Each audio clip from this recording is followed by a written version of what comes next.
Here's how Maida, the superfine white wheat flour, gets from field to your kitchen in a clean, quick set of steps.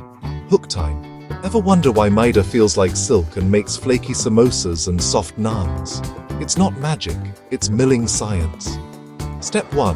Clean the wheat. Wheat arrives in bulk and goes through a wash of air and sifters. Big stuff like stones, sticks, straw are pulled out. Magnets grab metal. Air lifts off dust and light chaff. You want pure kernels before you touch a mill. Step 2.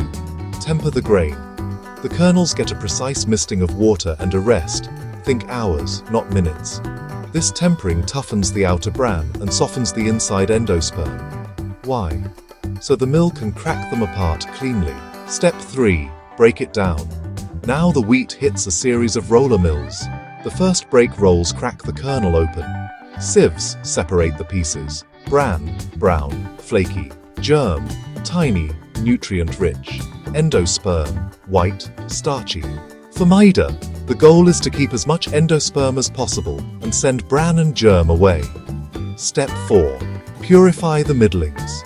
Those white, gritty bits of endosperm, called middlings, ride air currents over purifiers.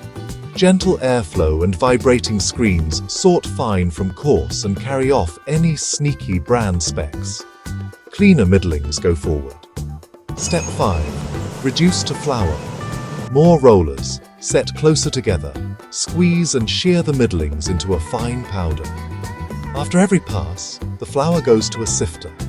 Think giant stacked sieves. Coarse stuff circles back to the rollers. The finest powder moves on. This loop repeats until the particle size is ultra fine. That silky feel? That's Maida's signature. Step 6. Color and quality tweaks. Freshly milled flour can be slightly off-white and green in baking behavior. Mills may let it naturally mature in storage or use approved improvers to help whiten and stabilize performance. Not every mill adds anything. Regulations and labels tell you what's used. Step 7. Standardize and sometimes fortify. To keep every bag consistent, mills blend batches to hit a target protein and ash level. Some brands add vitamins and minerals, fortification, if required or promised on the pack. Step 8.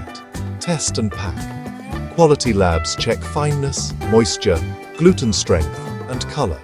Once it passes, flour gets packed in food-safe bags, sealed against moisture and shipped.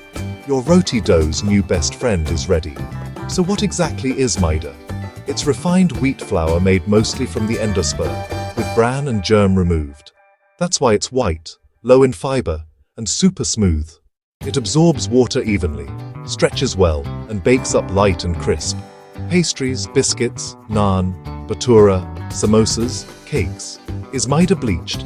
It depends. Many rely on natural aging.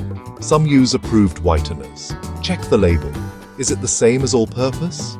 Sometimes close, but Maida is typically finer for softer textures. That's the journey from golden kernels to ultra-fine flour.